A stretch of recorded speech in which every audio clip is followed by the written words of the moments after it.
Right now, on to the point. Years in the making and billions already spent. Well, this is a disaster. New questions about California's high-speed rail project and whether the state can finish the job. The shutdown standoff finally over. What's back up and running and what's still left out. And on the back roads, a majestic ship that doesn't sail anymore but can still take you places. The controversial high-speed rail project is facing more challenges tonight after lawmakers raised concerns about the future plans for the project. Thank you so much for joining us. I'm Alex Bell. While the project remains over budget, there are now proposed changes to where the stations should be placed. ABC 10's Jeannie Nguyen joins us to explain.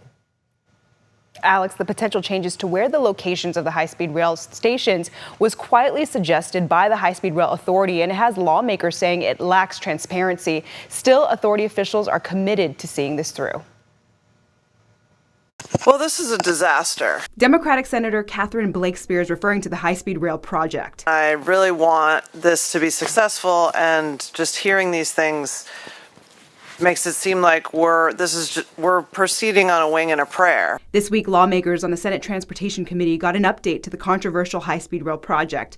CEO Ian Chowdhury provided an update to lawmakers with its 2026 business plan, singing its praises. It's not about plans anymore. It's about construction getting done and entering into the next phase of the project where we will start laying tracks. But the nonpartisan Legislative Analyst's Office presented this report to the committee showing a different story. The plan never specifically mentions that the station locations are being changed. According to the LAO's report, high-speed rail officials are considering cutting 9 miles from the Merced to Bakersfield line by moving the station locations to South Merced and North Bakersfield instead of the originally planned downtown.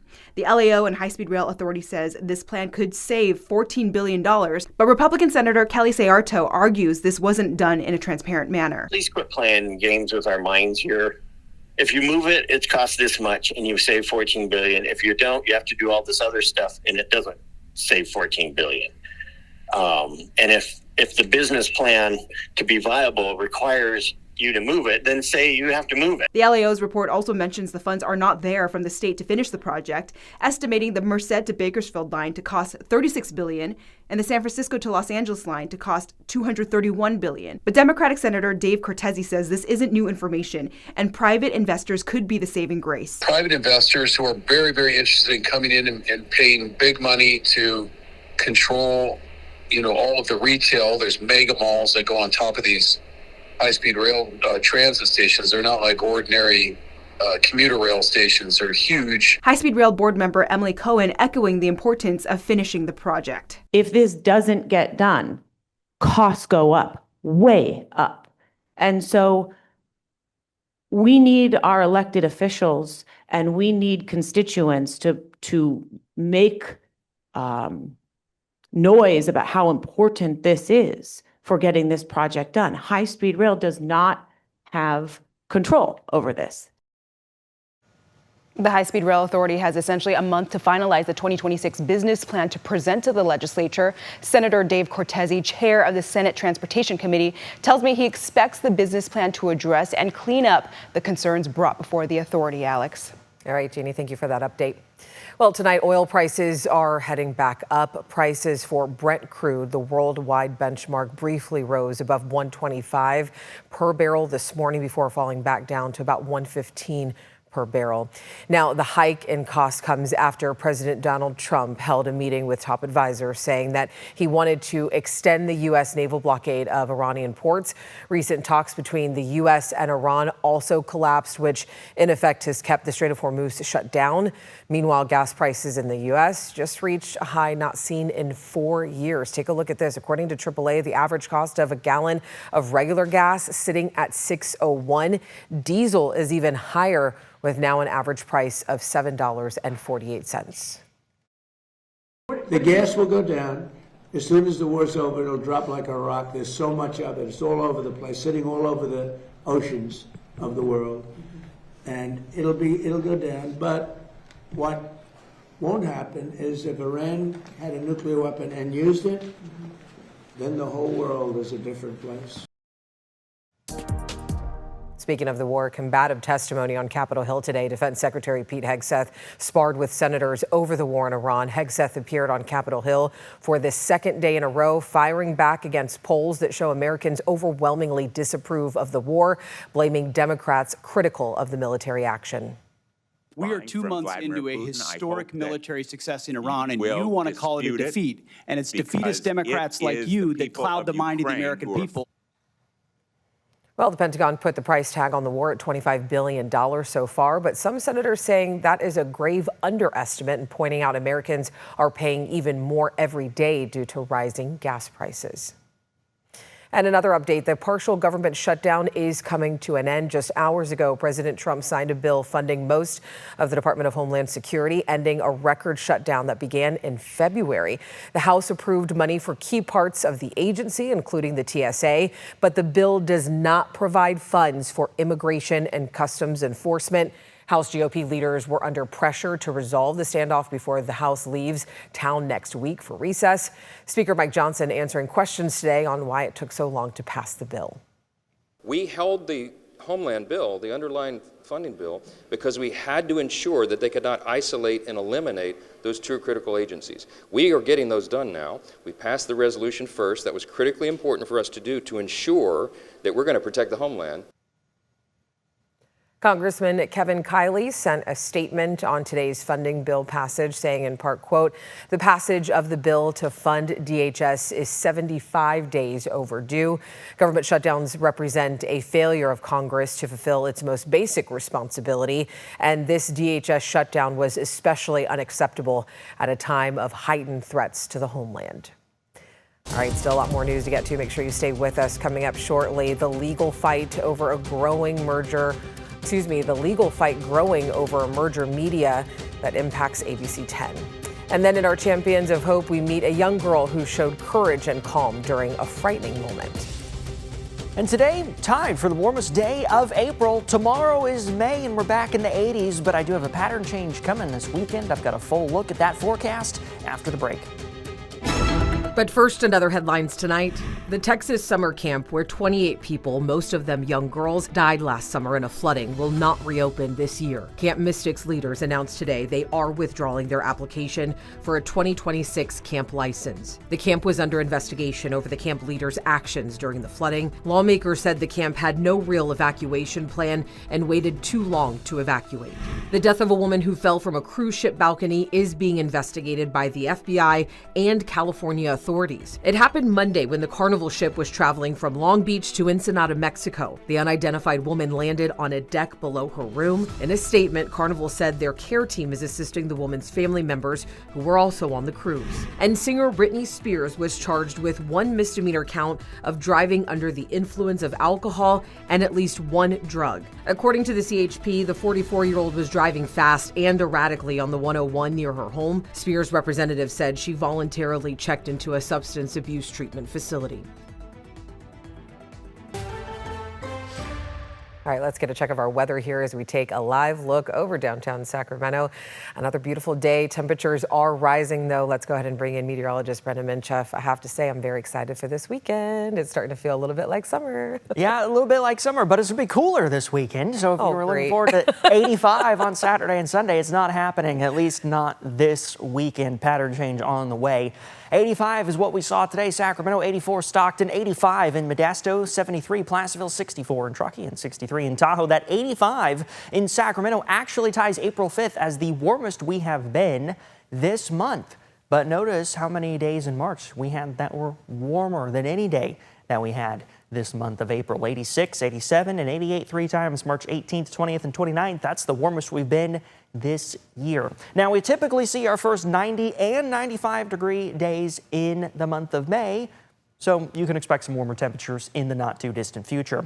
80 in Sacramento right now, 79 in Elk Grove, 81 Vacaville, 81 Stockton, 83 in Modesto, 72 in Placerville, 50s and 60s in the high country. Friday morning, cool and mostly clear in the low 50s. The normal low is 49, pretty close to where we ought to be. 53 Sacramento, 52 Stockton, 55 in Modesto, and freezing up in the high country. Friday afternoon, warm and some clouds, 83 in Sacramento, 84 Stockton, 86 down in Modesto, 88 in Colusa, 85 in Marysville, 75 Placerville, 78 in Auburn, 79 Sonora, and Angels Camp in mid to upper 60s in the Sierra. Looking at Futurecast, we'll continue to keep a chance for some Sierra Crest showers through tomorrow. Then they're going to likely become more widespread starting on Saturday. This particular model doesn't show a lot of activity on Saturday, but some of the other ones do. So keep that in mind. If you're going to the high country, be ready for some rain. Not necessarily snow, some more widespread rain and thunderstorm activity expected on Sunday in the high country, but snow is expected to stay above pass level for the duration of this storm. More rain and above pass level snow on Monday, maybe even a chance for some showers in the valley on Tuesday. It's all thanks to this system dropping into Northern California through Monday, Tuesday, before it starts to move out. Where we go beyond that is a little bit up in the air. This is called a Rex block. Models don't always handle this very well. So this particular model showing some high pressure building, indicating some warmer temperatures. I'm going to lean towards that for now. So as we go into the second weekend of May, you can expect some warmer weather. In the foothills and Sierra this weekend, though, some thunderstorms and some rain. Over the next 10 days in the valley, cooler by the time we get to Monday, upper 60s, low 70s, back in the 80s for the end of next week. All right, Brendan, thank you. Right after the break, we meet our champion of hope, a fifth grader who turned a family outing into a life-saving moment. And then Bartell's Back Road's taking us on the water to a historic vessel with a celebrated history. New tonight, 5 more states have joined a lawsuit challenging the Nexstar-Tegna merger, which impacts ABC 10. That brings the total number of states suing to 13. Earlier this month, a Sacramento judge put the merger on hold pending the outcome of the case. That ruling is now under appeal.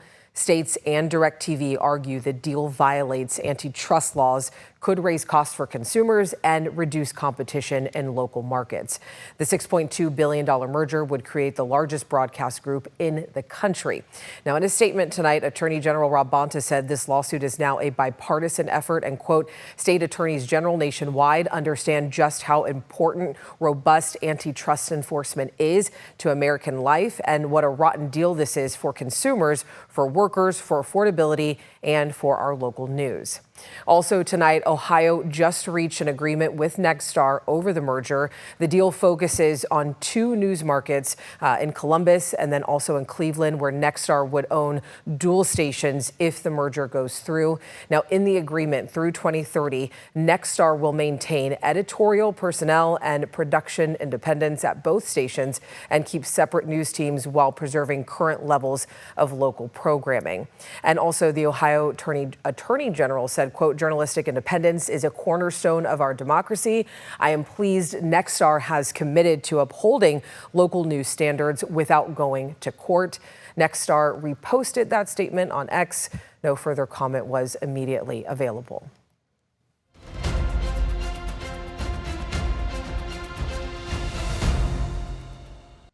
In Your Voice, Your Vote. If you feel like California is becoming less affordable, you're definitely not alone. And now the candidates running to be California's next governor are telling you they can fix it. First things I will do is call a special election to close a corporate real estate tax loophole. I will eliminate state income tax for Californians making less than $100,000. Our oil industry, we have to be oil independent in our state. We have to be building independent. We're going to continue to move forward to give people access to care at affordable prices. Bring back jobs and increase incomes while reducing costs, particularly for housing and energy. $3 gas, cut your electric bill in half, your first $100,000 tax-free. Tomorrow on To The Point at 6:30, we are giving you a closer look at what the candidates are promising. Our panel of political experts on both sides of the aisle weigh in on the candidates' plans, who's overpromising, and what could actually change. Make sure you watch tomorrow night at 6:30 on To The Point. We'll be breaking down all the details for you.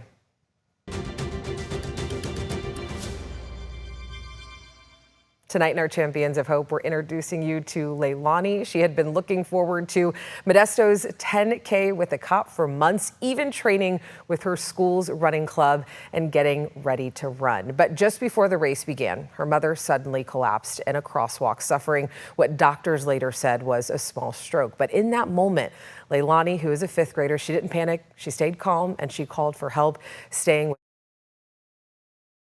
Now, doctors say her quick thinking helped her mother get the care that she needed just in time.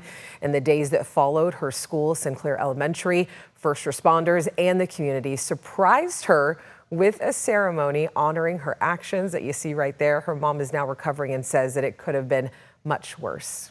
Just a wonderful moment that shows that thinking calm and having a little bit of courage can really make all the difference. All right, stay with us. Right after the break, we're taking you aboard the ship that went from ocean liner to Hollywood star.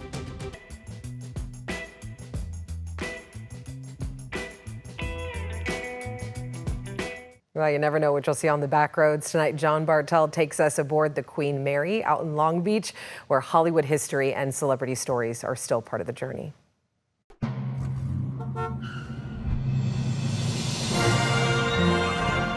Docked in Long Beach, there is a 90-year-old ocean liner that doesn't seem to go anywhere anymore, but somehow it still takes you everywhere.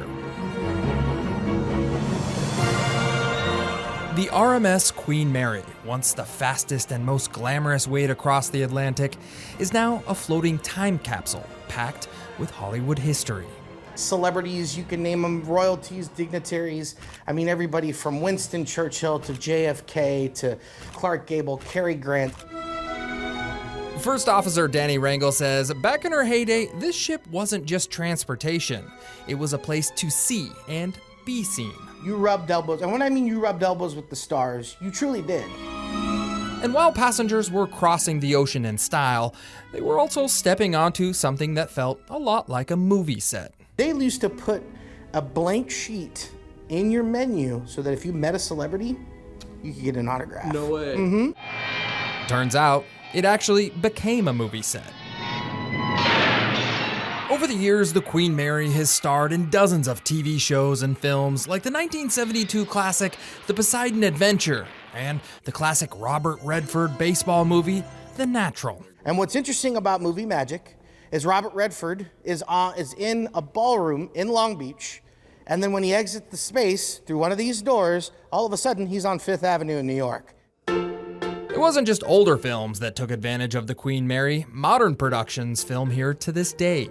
For Being the Ricardos, this was Lucille Ball's office.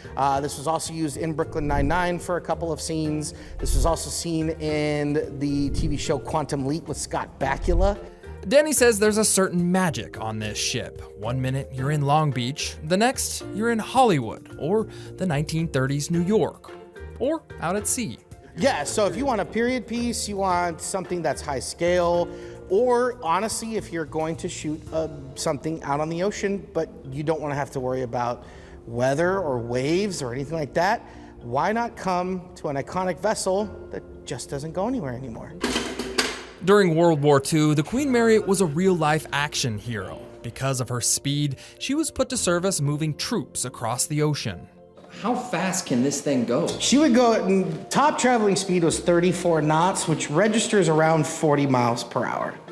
That's moving for a ship this size. For a ship that's over 1,000 feet long and weighing 80,000 plus tons, that's lightning. The Queen Mary was moved and permanently docked in Long Beach in 1967, but her legacy still steals the scene 90 years later. Current visitors can experience what past celebrities did by spending the night in one of the ship's newly remodeled rooms or dining at all the same restaurants where A-list actors once ate. From the Queen Mary, I'm John Bartel. Hope to see you on the back roads. As always, thank you so much for watching, for always inviting us into your home. And I know that I always say it, but truly, if you have any story ideas for us or questions, or you even got your voter guide and you have questions about the governor's race, please reach out to our team. We always love to hear from you. Have a great night. I'll see you tomorrow.